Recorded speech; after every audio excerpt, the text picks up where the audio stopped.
Di tengah suasana libur Natal dan Tahun Baru, kabar tak sedap datang dari presenter sekaligus model Teuku Zacky. Suami dari model Ilmira Usmanova ini baru saja membagikan kabar jika dirinya baru saja tertipu oleh salah satu oknum pemilik agen travel. Lantaran uang yang diberikannya sebagai pinjaman atau jaminan penyewaan kapal saat berlibur di Labuan Bajo, Nusa Tenggara Timur sebesar 38 juta belum juga dikembalikan. Jadi ceritanya kita lagi family holiday akhir tahun. Kita tuh berangkat tanggal 22 dari Jakarta. Dan saya tuh udah booking trip untuk di Labuan Bajo ini sama salah satu travel agent yang sebetulnya saya juga memang sudah kenal sebelumnya gitu. Jadi bukan random agent. Sebetulnya saya kenal dia secara personal. Menurut informasi dia itu melakukan double booking. Saya ngebantu dia karena dia minta tolong. Dan saya bilang sama dia, oke, saya bantu dulu, tapi apa jaminannya?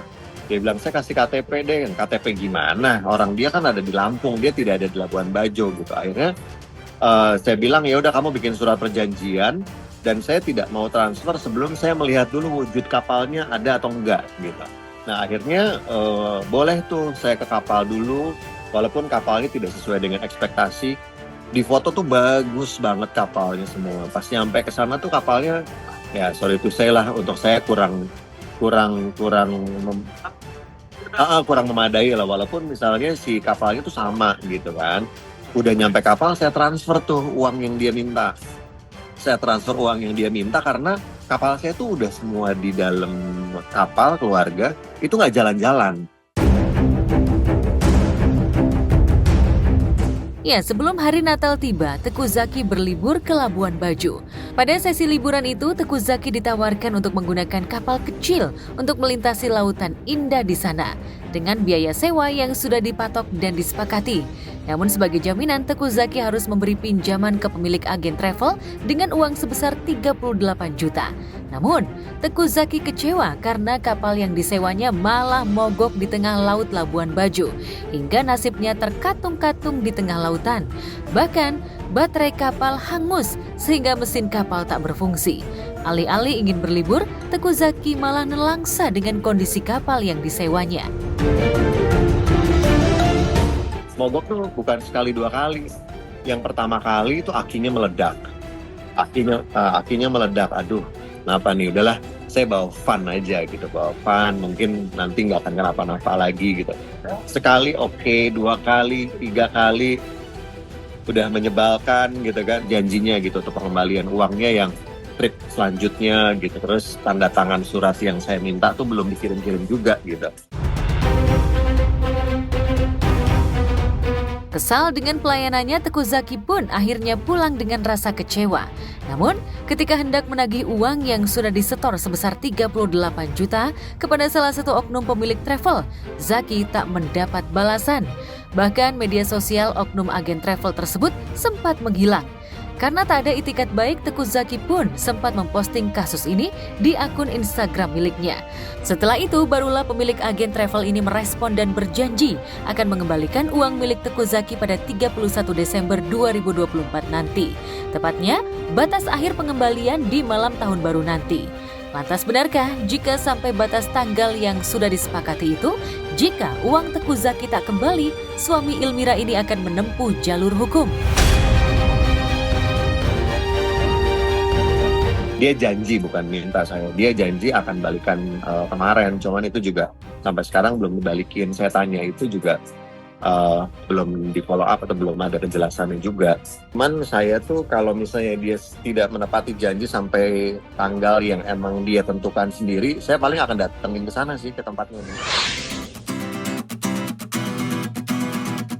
Saat Teuku Zacky apes ditipu pemilik agen travel yang kabarnya masih teman dekatnya, pasangan Thorik Halilintar dan Alia Mas Said kemarin tengah bersiap untuk terbang ke negeri Sakura, Jepang. Ya, sejoli ini rencananya akan menghabiskan malam tahun baru di Jepang dengan cuaca musim dingin dengan latar hujan salju.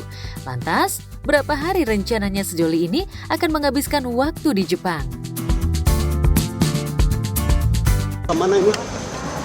Jalan-jalan aja. Boleh nggak kita stop dua pertanyaan aja soal liburan aja? Hah? Kan pesawat kalian masih malam kan? Jepang ya, Tore?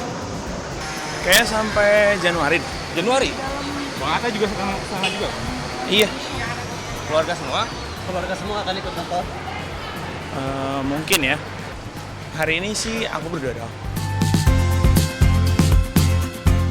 Selain rencana berlibur di Jepang, penampilan sejoli ini juga selalu jadi sorotan netizen, terutama para haters Torik dan Alia, terutama dari segi penampilan.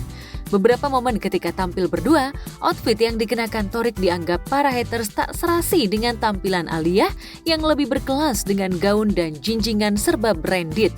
Seperti saat sesi keduanya menghadiri acara ulang tahun salah satu anak dokter ahli gizi, yakni Dr. Feni Nugraha belum lama ini. Apapun semua orang punya pastinya, jadi kayak not a big deal. Tahu dirinya kerap jadi sasaran soal penampilan jomplangnya dengan sang istri, Torik seolah cuek dan tak mau ambil pusing. Begitupun Alia. Lantas benarkah sejoli ini tak terganggu diusik dan dibanding-bandingkan soal penampilannya?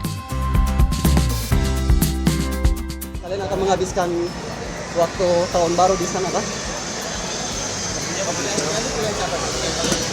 Sama siapa aja Tor ini dalam ini.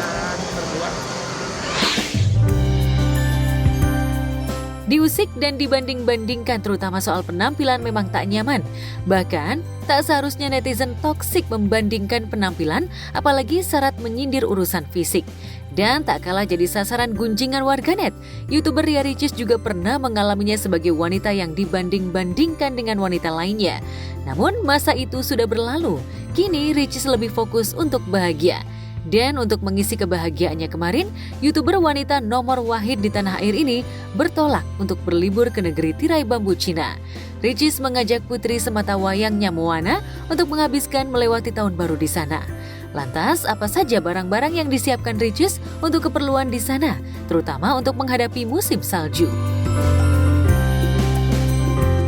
Aku jadi udah menyiapkan 4 koper dengan total 8 hari kurang lebih. Koper 1, 2, 3, 4. Ini tuh kosong, sengaja karena pulang pasti banyak bawa tentengan. Koper 1 ini ada isinya outfit.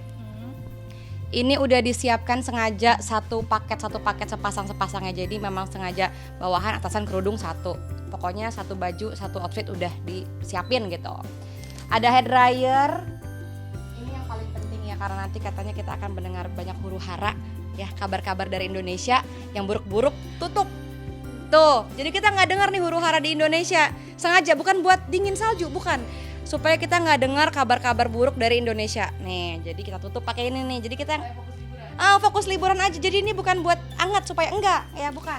Sama kaos kaki angetnya satu. Ini sepatu aku juga sukanya ada tulisan polisnya, jadi berasa dijagain gitu ya. Tuh, polis tuh. Pokoknya langsung dar-der-dor lah dia bawaannya ya. Nah, ini yang paling penting nih.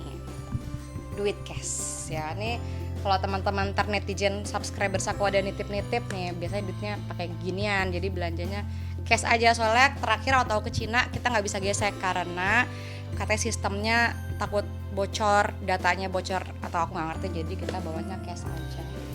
Ini aku nggak tahu ya, ini mana duitnya yuan lagi, jadi kan hitungnya sendiri. Jujur aku nggak ngerti kalau masalah duit ya. Tuh, aku ngertinya cari duitnya aja, buang-buang duitnya aku nggak ngerti ya. Siapin nih bajunya tuh, jadi udah disiapin mana yang mau dibawa. Ini udah kita siapin OOTD-nya juga. Ini ada bulu-bulu, saya nggak tahu ya ini bulu-bulu apa. Entah itu bulu-bulu domba, entah itu bulu-bulu karpet. Mau nyanyi atau mau gimana dong? Ya saya mau manggung di sana, ntar kalau jadi artis Cina saya. Udah deh, itu aja. Sepatu juga udah semuanya. Kurang lebih 8 hari ya, terhitung pulang pergi ya 8 hari 9 hari lah. Sebenarnya Moana itu kan emang suka banget sama salju, dingin tuh dia suka banget. Alhamdulillah terakhir kita bawa Moana jalan-jalan ke Jepang tuh juga jauh banget ya, kita naik gunung, naik kereta apa segala macam, bawa stroller. Alhamdulillah anaknya kerja sama dengan baik, dianya juga nggak rewel. Dia tuh sebenarnya nggak rewel, dia tuh cuma rewel kalau ditinggal aku pergi. Kayak misalnya event itu cuma ditinggal ke toilet pun dia nangis gitu loh. Jadi selagi dia ada di dalam ketek aku tuh kayak dia masih aman sih. Jadi mudah-mudahan nanti selama kita ke Harbin gak terjadi apa-apa. Ya, setelah sejumlah persiapan untuk berlibur sudah dirapikan, secara eksklusif Ricis juga menunjukkan capaian kristalisasi keringatnya di dunia hiburan tahun ini dengan mengajak tim Gospot melihat rumah yang baru saja direnovasinya dengan konsep kolam renang super jumbo. Lantaran untuk memenuhi hobi Ricis yang gemar diving. Dan seperti inilah penampakan rumah baru Ricis. Di sini kita akan dilihatkan pertama kali oleh jemuran ya.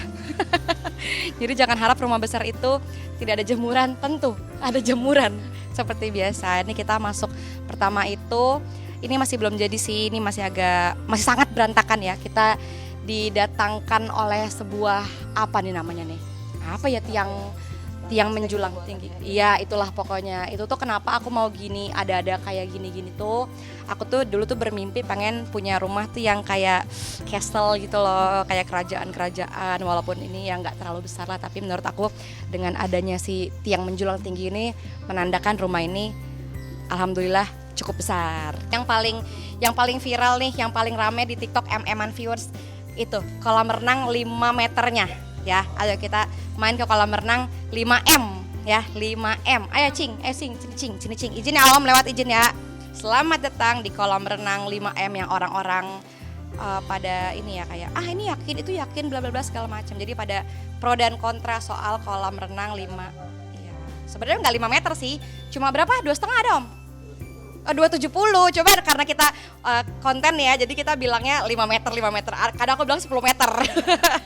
Aku kan emang suka banget nyelam, kadang tuh ke kolam, ada tuh ke salah satu kolam di Jakarta, itu dalamnya 3 meter. Nah aku tuh hampir lumayan sering lah berenang di situ. So aku mikir daripada sering bolak-balik berenang 3 meter ke sana, mending buat sendiri aja, jadi nggak usah ke sana kan udah jauh, terus umum juga, kolam renang umum, jadi ya udah mending kita bikin sendiri aja. Sebagai single parent dengan pamor sebagai salah satu YouTuber wanita nomor wahid di Indonesia, Ricis memang layak mendapatkan semua fasilitas dan impiannya untuk tahun yang akan datang. Lantas, apa saja harapan dan rencana yang tengah disusun Ricis untuk tahun yang akan datang? Bersyukur banget ya, apalagi aku melewati 2024 ini tidak mudah. Air mata, keringat, darah, pokoknya semuanya itu dicampur jadi satu.